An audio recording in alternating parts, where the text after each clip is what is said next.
Shalom, selamat pagi semuanya. Bersyukur, berterima kasih pada Tuhan. Kalau pagi hari ini kita boleh bangun lagi dengan tubuh yang diberkati, dengan kekuatan kesehatan yang baru yang datang daripada Tuhan. Dan kita boleh bersama-sama lagi datang menghampiri tahta kasih karunia Tuhan. Kita mau bersyukur, terima kasih, sebab Tuhan yang menjadi sumber kehidupan kita.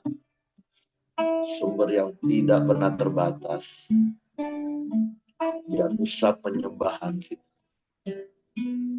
Sebab itu pagi hari ini kita datang dengan hati yang bersyukur, mulut yang penuh dengan pujian. Sebab Tuhanlah yang dipuji di sana. Bapa, kami bersyukur. Kami berterima kasih kepada sebab Engkau baik bagi kami. Engkau sungguh baik. Engkau sangat baik bagi kami. Engkau yang layak dipuji. Engkau yang layak disembah. Engkau yang layak ditinggikan, diagungkan dan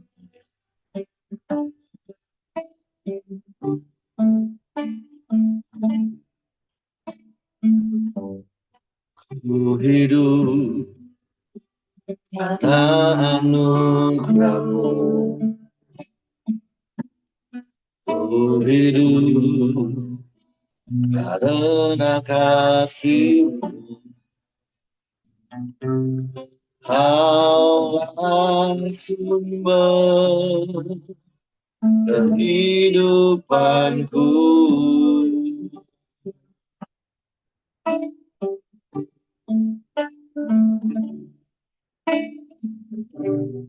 Ku hidup karena membangun.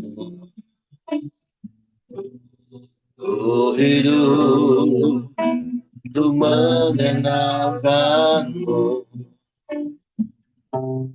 Kaulah pusat penyembahku.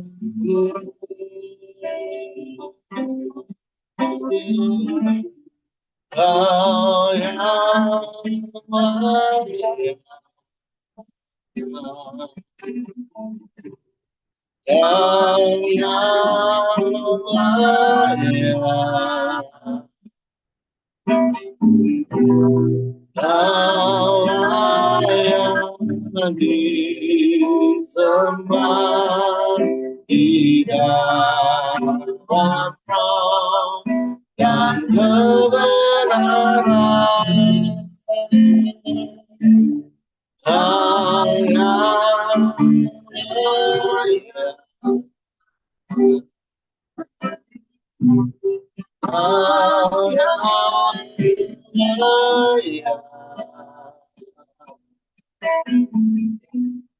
Kau layak disembah, ditinggikan untuk selamanya.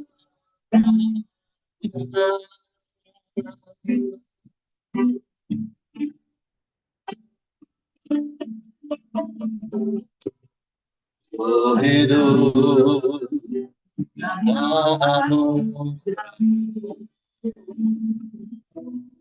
Ku hidup karena kasih-Mu. Kau sumber kehidupanku. Kami hidup untuk menyembah-Mu, Tuhan. Ku hidup untuk menyembah-Mu. Ku hidup untuk menyenangkan-Mu. Kaulah pusat penyembahanku. Oh, Kau yang layak,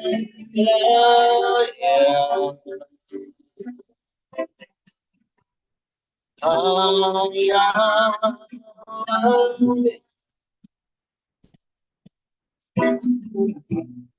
Kau yang disembah di dalam roh dan kebenaran. Amin. Kau yang layak, Kau yang layak,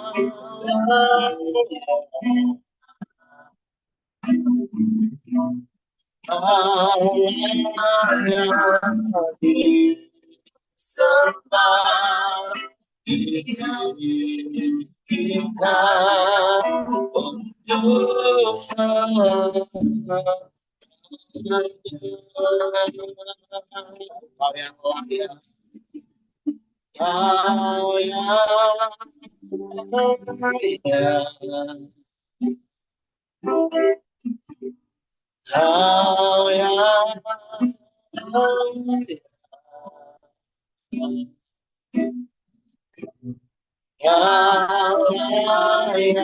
Kau yang disembah di dalam roh dan kebenaran. Kau yang layak, Kau yang layak, Kau layak disembah di kita untuk selamanya.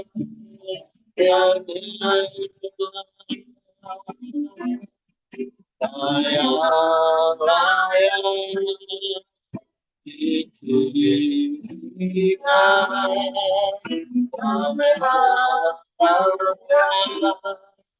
ditinggikan, Kau yang ditinggikan untuk selamanya.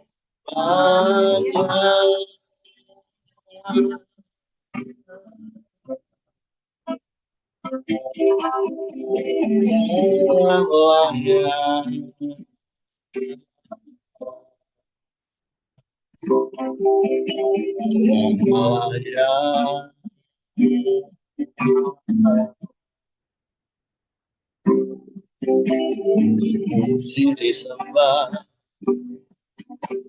ditinggikan, diagungkan namanya.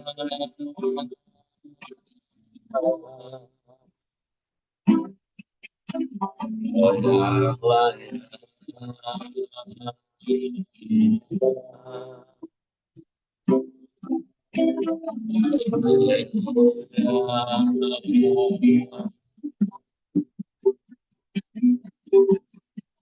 sebab Engkaulah pusat penyembahan kami,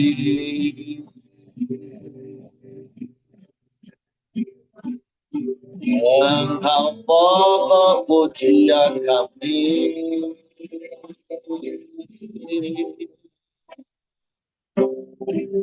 Kau yang layak dipuji, Kau yang layak disembah,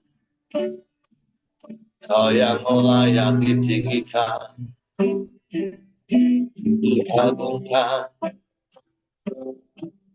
selamanya.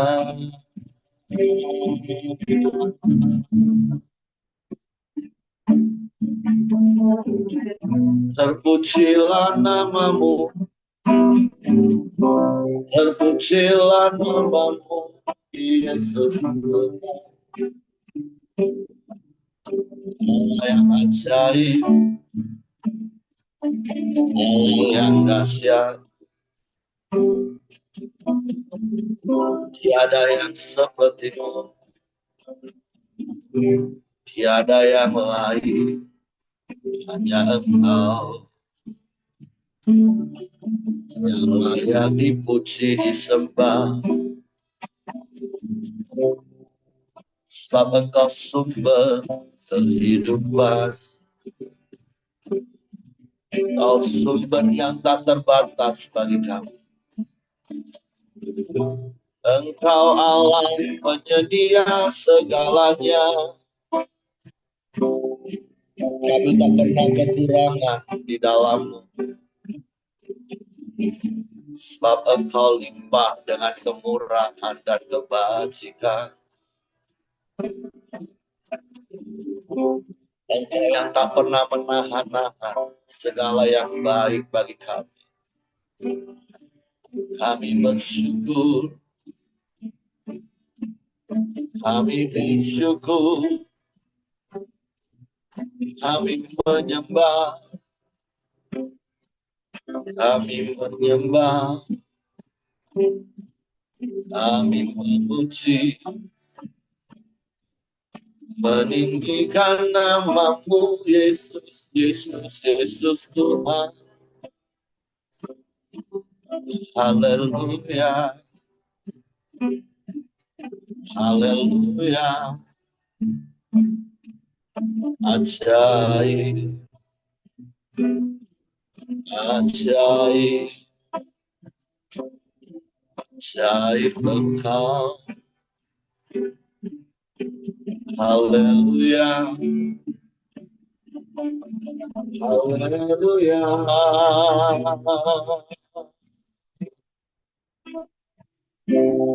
Kami menyembah, kami menyembah, kami memuji, meninggikan nama-Mu Yesus, Yesus, Yesus Tuhan. Engkau yang layak, Engkau yang layak, terima pujian. Haleluya, haleluya. Ajaib Tuhan, ajaib. Hanya Engkau, hanya Engkau. Terpujilah nama-Mu, terpujilah nama-Mu Yesus.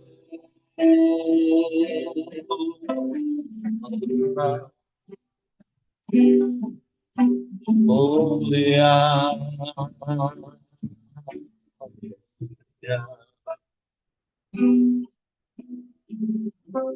ajaib.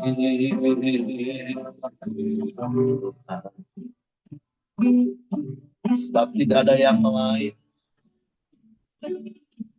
tidak ada yang sama seperti-Mu. Hanya Engkau satu-satunya, hanya Engkau,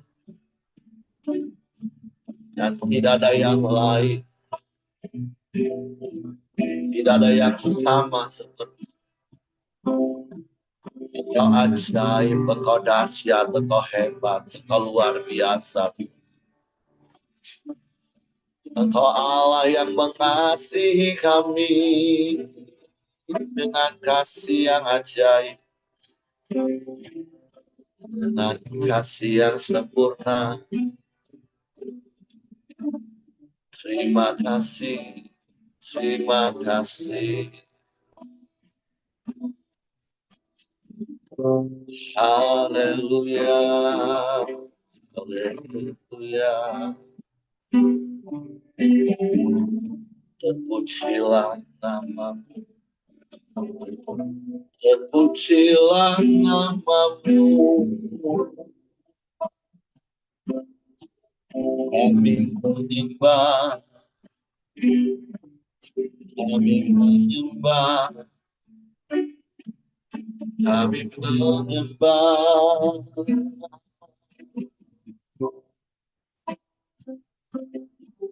Ajaib, ajaib, ajaib, ajaib Engkau.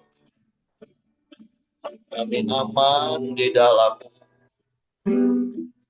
kami tenang di dekat-Mu. Sebab kerajaan-Mu tak tergoncangkan oleh apapun. Sekalipun sekeliling kami bergelora, sekalipun persoalan permasalahan mengepung kami, kami tak takut, kami tak gentar, sebab ada Engkau. Engkau yang melindungi kami dari panah api si jahat. Engkau yang menjagai langkah kaki kami, sehingga kami tak tersesat. Terima kasih, terima kasih. Kami bersyukur, kami bersyukur, kami bersyukur.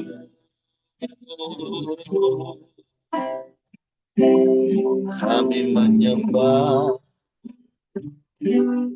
kami menyembah. Ajaib, ajaib,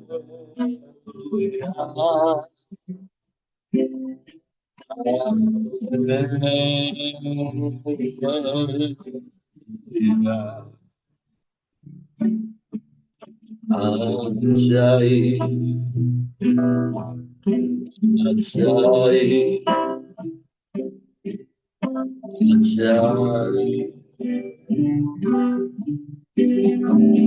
Terpujilah nama-Mu,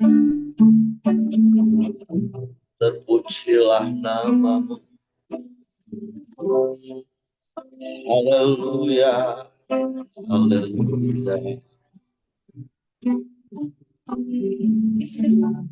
Engkau Tuhan yang berkuasa di bumi di surga. Engkau Tuhan yang berdaulat dan berkuasa dalam hidup kami. Kami tenang di dekat-Mu,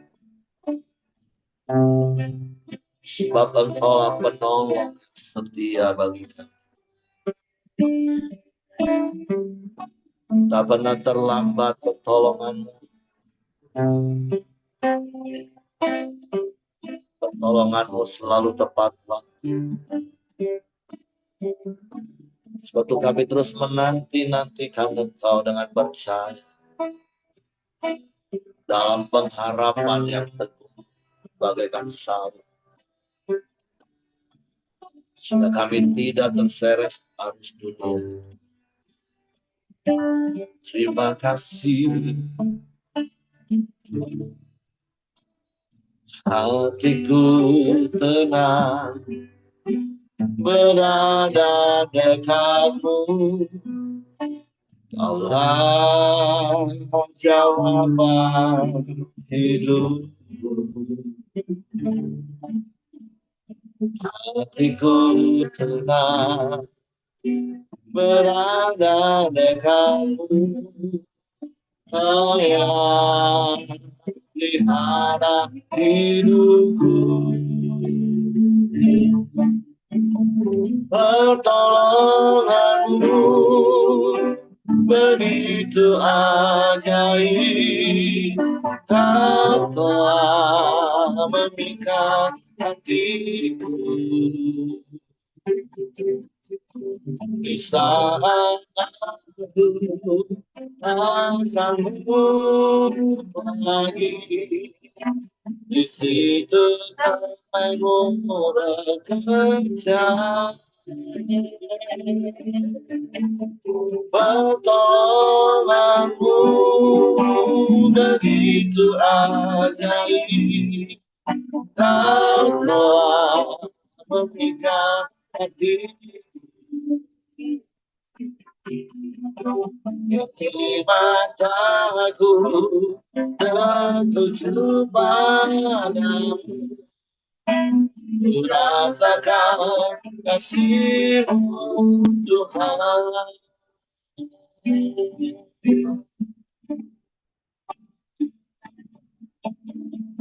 Hatiku tenang berada dekatmu, Allah apa hidupku, ya. Hatiku tenang berada dekatmu, kaya lihat hidupku, amin. Pertolonganmu begitu ajaib, Kau telah memberikan bersamaku, tak sanggup lagi di situ hatiku berjalan. Pertolonganmu begitu ajaib, Kau telah memberikan ini mataku tertuju padamu, ku rasakan kasih-Mu Tuhan. Pertolonganmu begitu ajaib, Kau telah memberikan hatiku di saat aku tak sanggup lagi, di situ Kamu bekerja. Pertolonganmu begitu ajaib, Kau telah memberikan hati ini mataku tertuju padamu, ku rasakan kasih-Mu Tuhan. Ini mataku tertuju padamu, ku rasakan kasih-Mu Tuhan. Biarlah kami terus merasakan kasih, sebab itu kami mau terus tinggal di dalam, dan kasih-Mu meliputi memelihara, dan firman-Mu tinggal dalam hati kami. Sebab itu pagi hari ini kami siapkan hati kami lagi untuk diisi dengan firman, supaya kami tahu kebenaran, dan kebenaran itu memerdekakan kami. Roh Kudus, tolong kami untuk mengerti dan memahami firman, sehingga kami percaya firman dan kami melakukannya dalam hidup.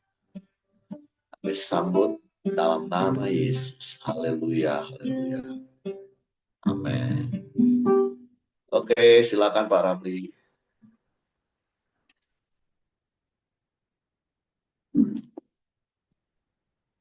Ya, terima kasih Pak Heri. Selamat pagi, Bapak Ibu, teman-teman semua. Ya, hari ini kita sampai di pasalnya yang ke-11 dari kitab Kisah Para Rasul yang sedang kita pelajari, sedang kita baca. Kalau kemarin Pak Heri sudah menjelaskan bagaimana babak baru di dalam perjalanan kekristenan jemaat yang mula-mula, bahwa Injil akhirnya diberitakan kepada orang-orang non-Yahudi, dan bagaimana Cornelius dibaptis oleh Petrus pada waktu itu, dan pelajaran yang bisa kita ambil adalah bahwa kita perlu belajar untuk selalu rendah hati dan lembut hati untuk menerima eh, kebenaran-kebenaran baru yang mungkin selama ini kita memegang teguh eh, keyakinan-keyakinan yang terbukti belum tentu benar, ya. Jadi hari ini kita akan baca dan kita akan lihat bagaimana setelah pulang dari melayani Cornelius dan keluarganya di Yerusalem, para rasul-rasul dan jemaat yang lain mendengar dan mempertanyakan apa yang dilakukan oleh Petrus terhadap Cornelius. Saya akan bacakan bagi kita. Petrus mempertanggungjawabkan baptisan Cornelius di Yerusalem.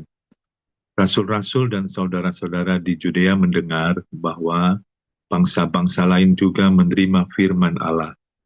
Ketika Petrus tiba di Yerusalem, orang-orang dari golongan yang bersunat berselisih pendapat dengan dia. Kata mereka, engkau telah masuk ke rumah orang-orang yang tidak bersunat dan makan bersama-sama dengan mereka. Tetapi Petrus menjelaskan segala sesuatu berturut-turut, katanya, aku sedang berdoa di kota Yope, tiba-tiba rohku diliputi kuasa ilahi, dan aku melihat suatu penglihatan, suatu benda berbentuk kain lebar yang bergantung pada keempat sudutnya, diturunkan dari langit sampai di depanku. Aku menatapnya, dan di dalamnya aku lihat segala jenis binatang berkaki empat, dan binatang liar, dan binatang menjalar, dan burung-burung. Lalu aku mendengar suara berkata kepadaku, bangunlah hai Petrus, sembelihlah dan makanlah. Tetapi aku berkata, tidak Tuhan, tidak, sebab belum pernah sesuatu yang haram dan yang tidak tahir masuk ke dalam mulutku. Akan tetapi untuk kedua kalinya suara dari surga berkata kepadaku, apa yang dinyatakan halal oleh Allah tidak boleh engkau nyatakan haram. Hal itu terjadi sampai 3 kali, lalu semuanya ditarik kembali ke langit. Dan seketika itu juga 3 orang berdiri di depan rumah di mana kami menumpang. Mereka diutus kepadaku dari Kaisarea. Lalu kata roh kepadaku, pergi bersama mereka dengan tidak bimbang. Dan keenam saudara ini menyertai aku, kami masuk ke dalam rumah orang itu, dan ia menceritakan kepada kami bagaimana ia melihat seorang malaikat berdiri di dalam rumahnya dan berkata kepadanya, suruhlah orang ke Yope untuk menjemput Simon yang disebut Petrus. Ia akan menyampaikan suatu berita kepada kamu yang akan mendatangkan keselamatan bagimu dan bagi seluruh isi rumahmu. Dan ketika aku mulai berbicara, turunlah Roh Kudus ke atas mereka sama seperti dahulu ke atas kita. Maka teringatlah aku akan perkataan Tuhan, Yohanes membaptis dengan air, tetapi kamu akan dibaptis dengan Roh Kudus. Ayat 17, jadi jika Allah memberikan karunia-Nya kepada mereka sama seperti kepada kita pada waktu kita mulai percaya kepada Yesus Kristus, bagaimanakah mungkin aku mencegah dia? Ketika mereka mendengar hal itu, mereka menjadi tenang lalu memuliakan Allah, katanya, jadi kepada bangsa-bangsa lain juga Allah mengaruniakan pertobatan yang memimpin kepada hidup. Ya, jadi ketika Petrus sudah kembali dari melayani Cornelius dan keluarganya, ya, para rasul dan jemaat yang bersunat, yaitu dari kelompok kaum Yahudi, mempertanyakan apa yang dilakukan oleh Petrus, karena mereka selama ini tentu tidak bergaul dengan orang-orang yang non-Yahudi, tidak tinggal bersama, tidak makan bersama, apalagi menyampaikan firman, apalagi membaptis mereka. Ya. Jadi Petrus akhirnya dengan rendah hati, tidak emosi, ya, menjelaskan kronologis kejadiannya sehingga kenapa dia akhirnya melayani Cornelius dan membaptis Cornelius. Dia menjelaskan secara kronologis urutan-urutan kejadiannya hingga akhirnya para rasul dan para jemaat yang mendengarkan di ayat 18 dijelaskan ketika mereka mendengar hal itu, mereka menjadi tenang lalu memuliakan Allah. Nah, tentu yang bisa kita pelajari dari eh, perikop yang pertama ini adalah kembali kemarin Pak Heri sudah menjelaskan bagaimana kita perlu rendah hati ya. Pada waktu itu Petrus belajar untuk rendah hati menerima kebenaran yang baru ya. Demikian juga jemaat yang mula-mula yang ada di Yudea di Yerusalem ini setelah mendengarkan penjelasan daripada Petrus, mereka akhirnya tenang. Akhirnya mereka juga dengan rendah hati menerima kebenaran yang baru ini. Mereka tidak bersikeras, ya, tidak mempertahankan apa yang diyakini selama ini, apa yang dipegang selama ini, tidak mengeraskan hatinya. Mereka menerima eh, apa yang dijelaskan oleh Petrus pada waktu itu, sehingga kita melihat seandainya saja eh, mereka bertahan dengan pendapatnya yang lama, ya, kemungkinan bisa terjadi perpecahan di gereja pada waktu itu. Tetapi sekali lagi kita belajar ketika kita sudah dijelaskan dengan sederhana, dengan jelas, ya, mari kita membuka hati kita untuk menerima kebenaran-kebenaran yang baru, ya, tidak mengeraskan hati, tidak bertahan dengan pendapat kita sendiri, tidak merasa benar sendiri, ya, sehingga kita terhindar dari perpecahan, terhindar dari selisih pendapat yang tidak jelas, ya, yang sia-sia, dan akhirnya kita tertinggal dari kegerakan yang Tuhan sedang kerjakan di dalam kehidupan kita. Jadi mari kita belajar sekali lagi rendah hati dan membuka hati kita, respon benar, ya, tidak bersikeras mempertahankan pendapat kita sendiri, tetapi kita senantiasa boleh terbuka terhadap perubahan-perubahan yang terjadi. Saya lanjutkan perikop yang berikutnya. Barnabas dan Saulus ke Antioquia. Sementara itu banyak saudara-saudara telah tersebar karena penganiayaan yang timbul sesudah Stefanus dihukum mati. Mereka tersebar sampai ke Fenisia, Siprus, Antioquia, namun mereka memberitakan Injil kepada orang Yahudi saja. Jadi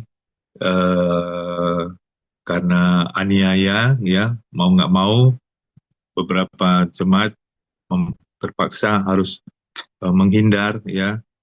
Tetapi di dalam mereka menghindar ini, mereka terus memberitakan Injil kemana-mana, ya, sampai ke Fenisia, ke Siprus dan Antioquia. Tetapi pada waktu itu di sini dijelaskan mereka masih memberitakan Injil hanya kepada orang-orang Yahudi, ya. Apakah berita tentang baptisan Cornelius ini tidak terdengar, ya, atau mereka masih belum paham bahwa Injil sudah harus diberitakan kepada orang-orang yang non-Yahudi, ya, atau mungkin mereka masih takut, ya, tidak dijelaskan di sini. Mungkin nanti Pak Heri bisa jelaskan kepada kita, ya. Ayat yang ke-20, akan tetapi di antara mereka ada beberapa orang Siprus dan orang Kirene yang tiba di Antioquia dan berkata-kata juga kepada orang-orang Yunani dan memberitakan Injil bahwa Yesus adalah Tuhan. Jadi disebutkan di sini ada beberapa orang dari orang-orang yang orang Siprus dan orang Kirene yang sampai di kota Antioquia. Mereka memberitakan Injil bukan hanya kepada orang Yahudi, tapi juga kepada orang-orang yang non-Yahudi. Jadi ternyata ada beberapa orang yang sudah memberitakan Injil kepada orang-orang yang non-Yahudi di Antioquia pada waktu itu.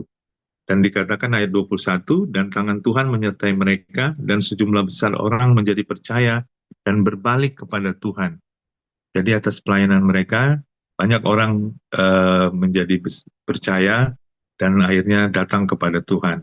Ayat 22, maka sampailah kabar tentang mereka itu kepada jemaat di Yerusalem, lalu jemaat itu mengutus Barnabas ke Antioquia. Setelah Barnabas datang dan melihat kasih karunia Allah, bersukacitalah ia menasihati mereka supaya mereka semua tetap setia kepada Tuhan. Karena Barnabas adalah orang baik, penuh dengan Roh Kudus dan iman, sejumlah orang dibawa kepada Tuhan. Jadi berita tentang banyaknya orang akhirnya percaya kepada Tuhan di Antioquia sampai kepada jemaat di Yerusalem, dan akhirnya mereka memutuskan untuk mengutus Barnabas melihat ke sana. Dan ketika Barnabas membuktikan bahwa memang benar apa yang mereka dengar, ya, Barnabas bersuka cita. Barnabas mulai menasihati mereka untuk tetap setia kepada Tuhan. Ayat 25, lalu pergilah Barnabas ke Tarsus untuk mencari Saulus, dan setelah bertemu dengan dia, dia membawanya ke Antioquia. Mereka tinggal bersama-sama dengan jemaat itu 1 tahun lamanya, sambil mengajar banyak orang di Antioquia lah. Murid-murid itu untuk pertama kalinya disebut Kristen. Jadi kita tahu di sini ya bagaimana akhirnya jemaat di Antioquia berkembang dengan baik, dengan pesat ya. Dan disinilah sejarah ditulis bahwa untuk pertama kalinya jemaat di Antioquia disebut sebagai orang Kristen. Ayat 27, pada waktu itu datanglah beberapa nabi dari Yerusalem ke Antioquia.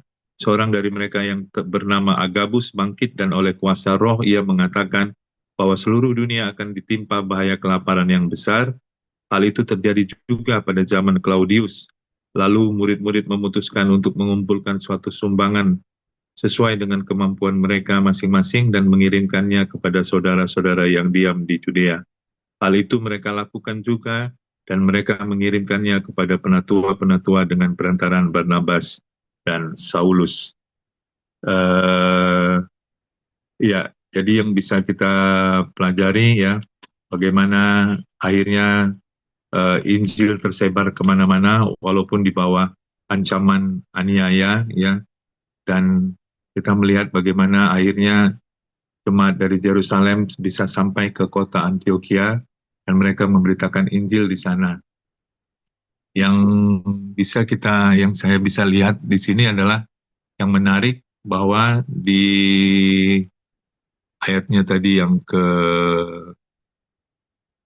20 ya, akan tetapi di antara mereka ada beberapa orang di Siprus dan orang Kirene yang tiba di Antioquia dan berkata-kata juga kepada orang-orang Yunani dan memberitakan Injil bahwa Yesus adalah Tuhan, dan tangan Tuhan menyertai mereka, dan sejumlah besar orang menjadi percaya dan berbalik kepada Tuhan ya. Jadi ada beberapa orang yang dari orang Siprus dan orang Kirene yang sampai di kota Antioquia yang terus memberitakan Injil. Dan walaupun mereka tidak disebutkan namanya, ya tidak terkenal dan tidak tahu siapa orang-orang ini, tetapi kalau kita perhatikan ya dari sejarah kekristenan ya, apa yang mereka perbuat justru menjadi fondasi kekristenan pada waktu itu di Antioquia ya. Jadi menarik bahwa kita bisa belajar ya bahwa perbuatan-perbuatan besar ya tidak harus dilakukan oleh orang-orang besar ya dan orang-orang yang terkenal, tetapi orang-orang yang sederhana, yang tidak terkenal, yang tidak disebutkan namanya, yang tidak diketahui namanya, tetapi itu menjadi menjadi dasar atau menjadi fondasi perbuatan atau karya besar dalam kerajaan Allah ya. Jadi sekecil apapun yang kita lakukan di dalam pelayanan, di dalam kehidupan kita, di dalam mengabarkan Injil kerajaan Allah ya, mari kita lakukan dengan tulus, dengan setia, dengan sungguh-sungguh, karena kita tidak tahu, bisa saja yang kita lakukan tersebut menjadi modal atau menjadi dasar untuk pekerjaan-pekerjaan selanjutnya, untuk karya-karya selanjutnya. Jadi walaupun mungkin kita adalah orang-orang yang sederhana, ya orang-orang yang tidak dikenal namanya, tetapi apapun yang kita lakukan itu boleh menjadi bagian di dalam pelayanan yang sungguh-sungguh di dalam kerajaan Allah. Itu yang bisa kita lihat dari sini. Kita juga bisa belajar yang menarik di ayat yang ke-25, setelah Barnabas diutus ke Antioquia dan dia melihat bagaimana perkembangan jemaat yang ada di sana ya, dan dia sempat melayani sebentar, menasihati supaya mereka tetap setia, mengajar sebentar di sana. Tapi kemudian ayat 25 mengatakan, lalu pergilah Barnabas ke Tarsus untuk mencari Saulus, dan setelah bertemu dengan dia, ia membawanya ke Antioquia. Ya, jadi kita bisa melihat bagaimana Barnabas mengingat Paulus.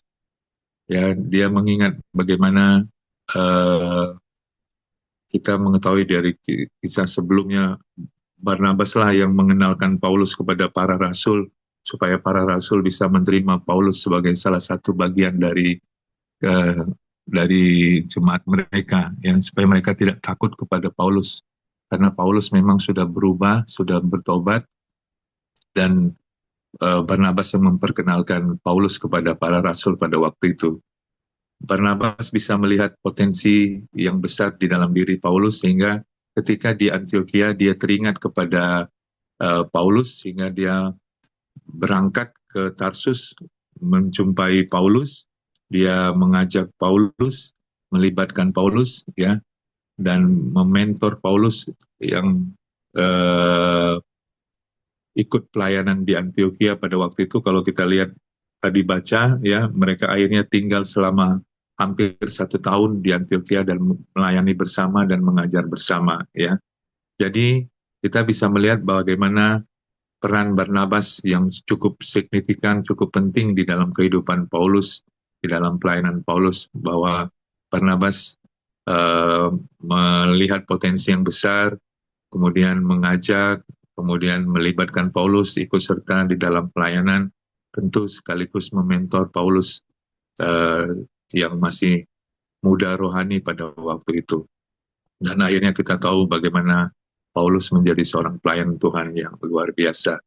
Jadi tentu ini menjadi uh, role model bagi kita, ya, supaya kita melibatkan atau mementor orang-orang yang ada di dalam pelayanan. Kita tidak bekerja sendirian, tetapi kita diberikan kasih karunia untuk melihat potensi-potensi yang ada di tengah-tengah saudara-saudara kita, di tengah-tengah jemaat, ya, dan mulai melibatkan mereka dalam pelayanan, mementor mereka sehingga mereka boleh menjadi memenuhi panggilan hidup mereka di dalam Tuhan.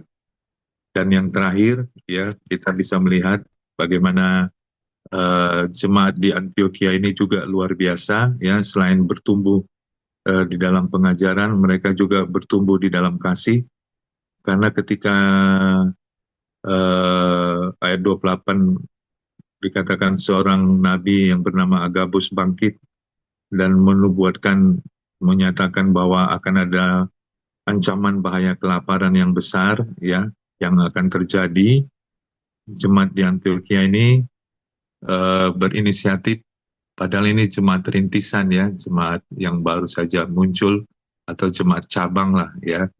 Mereka memutuskan untuk mengumpulkan dana dan mengirimkan kepada jemaat induk di Judea, di Yerusalem, membantu jemaat di sana yang mungkin sedang kesulitan di dalam keuangan, ya. Mereka mengirimkannya lewat Barnabas dan Paulus. Jadi kita melihat ada saling mengasihi di satu dengan yang lain, ya. Jemaat di Judea mengirimkan Barnabas dan Paulus untuk mengajar mereka, dan Antioquia berterima kasih dengan membantu sedikit untuk bisa melepaskan mereka dari ancaman kelaparan pada waktu itu, ya. Ini menjadi contoh untuk kita bisa saling membantu satu dengan yang lain. Itu beberapa hal yang bisa saya dapatkan, Pak Heri. Saya kembalikan kepada Pak Heri untuk melengkapinya. Tuhan Yesus memberkati kita. Shalom. Oke, terima kasih Pak Ramli buat sharing firman-Nya. Ya, jadi ada banyak hal yang bisa kita terima pagi hari ini. Tentu yang pertama tadi saya mau meneguhkan, terus miliki kerendahan hati, kelemah lembutan. Seperti Yesus katakan, hati kita nih harus seperti kirbat yang baru. Bukan kirbat yang lama-lama jadi keras dengan dogma dan paradigma yang kita fahami, tetapi hati yang selalu baru, yang siap menerima pemahaman baru. Bukan berarti firman Tuhannya ada yang baru lagi. Enggak, Bapak Ibu. Kita sepakat Kejadian sampai Wahyu itu adalah firman Tuhan, dan itu sudah lengkap dan sudah utuh. nggak perlu ditambah firman yang baru, tapi pemahaman-pemahaman baru. Karena prinsip yang berkali-kali juga saya harus ingatkan pagi hari ini, tidak ada satupun gereja, apalagi satu orang yang bisa memahami seluruh kebenaran firman Tuhan. Makanya ketika ada hal-hal yang baru, ya jadilah seperti jemaat di Berea, dipelajari lagi, ya direnungkan lagi, tentu dalam pimpinan tuntunan Roh Kudus. Makanya kirbat baru yang bisa menerima anggur yang baru. Nah, makanya Filipi 3 ayat 15-16 itu ayat yang jadi saya pegang teguh. Ya, secara karakter saya juga termasuk karena orang stabil, cermat itu susah untuk menerima perubahan dulu. Tapi contoh ada buku yang pernah saya baca, Teologi Cat and Dog, ada kalimat yang merema. Apa yang kita tahu selama ini benar, nggak salah, benar, tapi belum lengkap. Jadi ada hal-hal baru yang pasti Tuhan akan singkapkan. Nah, ketika kita punya hati yang lemah lembut, rendah hati, mudah diajak, mudah dibentuk, yang Yesus gambarkan seperti kirbat yang baru, mendapatkan pemahaman yang baru, kita akan bisa terima dengan baik karena kirbatnya masih lentur, lemah lembut, rendah hati. Nah, karena saya percaya ada banyak hal yang masih terus Tuhan akan singkapkan, ada banyak hal yang baru yang Tuhan akan terus bukakan bagi kita. Walaupun tentu sekali lagi firman Tuhan itu menjadi fondasi yang kuat untuk menjadi patokan yang benar, karena kebenaran firman Tuhan itu absolut. Jadi seperti Paulus, nanti juga rasul-rasul pernah katakan, kalau ada orang yang lain yang datang dengan pengajaran yang berbeda dengan apa yang sudah kami ajar, ya oke, itu beda banget. Nah, tapi kalau ada pemahaman-pemahaman yang baru berdasarkan firman Tuhan, ya kita harus terima. Itu seperti apa yang kita bisa belajar, baik dari sisi hidup Petrus, maupun orang-orang yang Yahudi, yang ada pada waktu itu yang diberi penjelasan oleh Petrus. Karena sekali lagi seperti satu hal yang pernah saya katakan, salah satu kesombongan, saya kalau boleh katakan kesombongan orang Yahudi itu eksklusif mereka. Jewish sentris, seakan-akan hanya merekalah bangsa pilihan dan dikasihi Tuhan. Padahal kan Tuhan cinta segala bangsa. Yesus datang juga untuk semua manusia.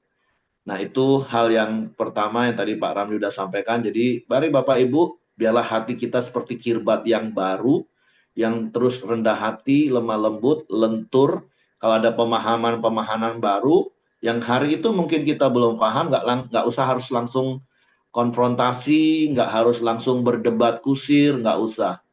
Tenang, pelajarin saja Bapak Ibu, pahami bersama dengan Roh Kudus. Seperti Filipi 3 ayat 15. Kalau hal itu beda pikiranmu, nggak apa-apa. Nanti Allah sendiri kok yang akan memberikan pencerahan.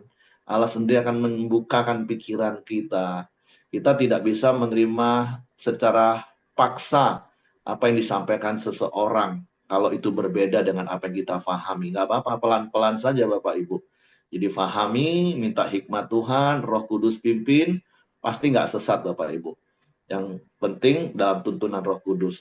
Nah, kalau hal yang berikutnya yang tadi Pak Rami katakan ayat 19, 20 ya, sekali lagi, mungkin memang didasari sifat Jewish sentris yang kadang susah hilang. Sehingga orang-orang Yahudi ya tersebar, tapi dia tetap memberitakan Injil hanya pada orang-orang Yahudi.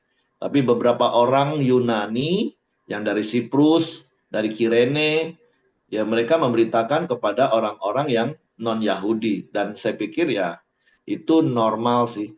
Contoh-contoh. Kalau saya contoh, mungkin saya akan lebih nyaman memberitakan Injil itu kepada orang-orang yang ya suku ya Chinese, orang-orang yang Jawa, karena memang saya punya kultur Jawa, saya punya wajah Chinese, mungkin lebih nyambung, lebih diterima, walaupun alangkah baiknya kalau memang untuk semua. Tapi kan kita punya komunitas-komunitas tersendiri, mungkin lebih enjoy, ya sampai batas-batas karena memang lebih enjoy, lebih nyambung, itu it's okay Bapak Ibu. Tapi yang penting jangan seperti orang-orang Yahudi sebelumnya yang merasa eksklusif, nggak mau berhubungan dengan orang non-Yahudi, itu yang nggak boleh. Tapi kalau sebatas, ya aku lebih nyambung sih kalau ngomong dengan orang-orang yang satu bahasa dengan aku. Contoh kalau, kenapa sih seakan-akan gereja kok terkotak-kotak? Kalau yang ini suku Chinese rata-rata jemaatnya Chinese semua. Kalau ini mayoritas suku Tapanuli, jemaatnya suku Tapanuli semua. Ya, kalau hanya sampai batas sama-sama nyambung bahasanya, komunikasinya, it's okay Bapak Ibu. Tapi sekali lagi prinsipnya Injil harus diberitakan kepada semua suku bangsa dan masing-masing. Makanya kayak pemimpin-pemimpin yang kita lahirkan di cabang-cabang, ya orang lokal yang lebih nyambung. Suku anak dalam, ya gembalanya suku anak dalam lah. Jadi mereka bisa lebih maksimal. Nah mungkin lebih kurang seperti itu sih yang saya bisa pahami dari ayat 19 dan 20. Selama itu bukan bicara tentang eksklusifme. Susah banget tuh nyebutnya. Eksklusif. Nah, seperti itulah Bapak Ibu ya. Tapi kalau sebatas karena lebih mudah nyambung, it's okay. Masing-masing orang punya pangsa pasar. Nah, seperti itulah kira-kira. Jadi yang penting dimanapun, kapanpun, beritakan Injil. Itu sih poin pentingnya. Dan tadi Pak Ramli sudah sampaikan, yuk mari kita juga belajar jadi jemaat yang murah hati. Ketika dengar ada yang kesusahan, semua digerakkan. Walaupun jemaat perintisan, nolong pusat. Wah, biasanya kan selalu pusat ke daerah. Ini daerah yang ke pusat. Ini bukan soal pusat dan daerah kan tentunya, tapi ini bicara tentang kemurahan hati. Oke, terima kasih Pak Ramli buat sharing firman-Nya, buat pengajaran-pengajarannya. Jadi mari Bapak Ibu praktekkan kebenaran firman Tuhan ini. Oke, silakan kalau ada yang mau menambahkan. Kalau tidak nanti Ko Aheng yang berdoa syafaat ya. Dan nanti akan ditutup oleh Pak Ramli. Oke, silakan Ko Aheng. Oke, shalom Bapak Ibu semua. Mari kita unity bersatu dalam doa. Bapa kami yang berada dalam surga, yang kami puji, kami semua di dalam nama Tuhan Yesus. Pada pagi hari ini kami semua bersyukur pada Engkau ya Tuhan, atas kasih karunia-Mu, penyertaan-Mu. Kami semua dapat beri kekuatan kesehatan, sehingga kami bisa sama-sama sharing kebenaran firman-Mu ya Tuhan. Sehingga kami mau belajar murah hati dan rendah hati ya Tuhan, dengan kelemah lembutan dan respon benar terhadap firman Tuhan yang kami dengar ya Tuhan. Nah, mau belajar mengabarkan kabar baik kepada semua orang, karena Tuhan Yesus mengasihi semua orang ya Tuhan. Terima kasih ya Tuhan, hamba-Mu Pak Dr. Lamli yang sudah menyampaikan kebenaran firman-Mu. Engkau berkati ya Tuhan, Engkau urapi, semakin hari semakin dipakai Tuhan dengan luar biasa, dan menjadi berkat bagi semua orang ya Tuhan. Dan Engkau juga tambah-tambahkan kapasitas dan pelayanannya Tuhan. Dan juga Engkau berkati juga ya Tuhan, anak istrinya, dan Engkau juga berkati cita-cita anak-anaknya semua ya Tuhan. Terima kasih ya Tuhan Yesus. Pada pagi hari ini ya Tuhan, kami juga serahkan seluruh anggota kami yang ada Grigol Kerang dia ini ya Tuhan. Engkau berkati, Engkau tambah-tambahkan iman kami, supaya kami semakin teguh, semakin menjadi berkat bagi semua orang ya Tuhan. Juga Engkau juga berikan yang terbaik bagi kami semua ya Tuhan. Bila ada kami mengalami pergumulan ya Tuhan, Kau berikan solusi jalan keluar yang terbaik ya Tuhan, supaya kami semua boleh bersuka cita, menjadi berkat bagi semua orang, dan nama Tuhan dipermuliakan ya Tuhan. Setiap pekerjaan pelayanan kami lakukan sepanjang hari ini, boleh mempermuliakan nama Engkau ya Tuhan. Apabila ada teman di program yang sakit ya Tuhan, atau yang kurang sehat, yang kuasa bibirnya Tuhan Yesus, Engkau pulihkan, Engkau sembuhkan secara sempurna. Pada pagi hari ini kami menaikkan doa sepakat ya Tuhan. Kami serahkan ya Tuhan, Pak Ongko ya Tuhan, pemulihan kekuatan kesehatan ya Tuhan. Semakin Engkau pulihkan, semakin Engkau sembuhkan segala sakit penyakitnya Tuhan. Dan di hari tuanya Pak Ongko boleh berkat ya Tuhan, bagi semua anak cucu dan menantunya di dalam nama Tuhan Yesus. Demikian juga kami doakan ya Tuhan, buat Ibu Dorcas ya Tuhan, dalam pengobatannya Tuhan, Engkau terus memulihkan, Engkau terus menyempurnakan kekuatan kesehatannya. Bahkan misi pelayanannya Tuhan, Engkau juga berkati, supaya menjadi berkat bagi semua orang, bagi tempat-tempat yang dilayani oleh Ibu Dorcas. Di dalam nama Tuhan Yesus. Dan juga Engkau berkati mamanya, beserta anak-anaknya semua. Di dalam nama Tuhan Yesus. Terima kasih ya Tuhan, pada pagi hari ini kami Joy Unity berdoa buat pemerintahan Indonesia ya Tuhan. Engkau berkati Indonesia tetap bersatu, jauhkan dari perpecahan. aparat TNI dan Polri tetap menjaga kedaulatan negara Republik Indonesia dari kota-kota sampai ke desa terpencil sekalipun ya Tuhan Yesus. Roh takwa akan Engkau ya Tuhan Yesus. Mulai dari pusat sampai daerah ya Tuhan. Engkau juga berkati pemerintahan kami ya Tuhan. Supaya apa yang dilakukan ya Tuhan untuk mensejahterakan seluruh rakyat Indonesia dari Sabang sampai Merauke ya Tuhan. Dan namamu dipermuliakan ya Tuhan. Kami juga umat Kristiani ya Tuhan Yesus. Beri kebebasan untuk kami beribadah dimanapun berada ya Tuhan. Terutama dalam suasana Natal ini ya Tuhan Yesus. Sampai akhir tahun Bapak akan merayakan tahun baru ya Tuhan. Kau berikan keamanan, kedamaian ya Tuhan. Boleh kami beribadah ya Tuhan dengan khusyuk dan dapat Engkau berkati setiap kami, dapat namamu dipermuliakan bagi seluruh Indonesia dari Sabang sampai Merauke. Terima kasih ya Tuhan. Kami serahkan setiap doa-doa kami dalam tangan kuasa-Mu ya Tuhan. Engkau berkati, Engkau genapi tiap doa kami. Bahkan Engkau akan jawab lebih dari apa yang kami doakan ya Tuhan. Terima kasih ya Tuhan Yesus. Bapak Ibu, pada pagi hari ini kita sama-sama menaikkan doa Bapa kami.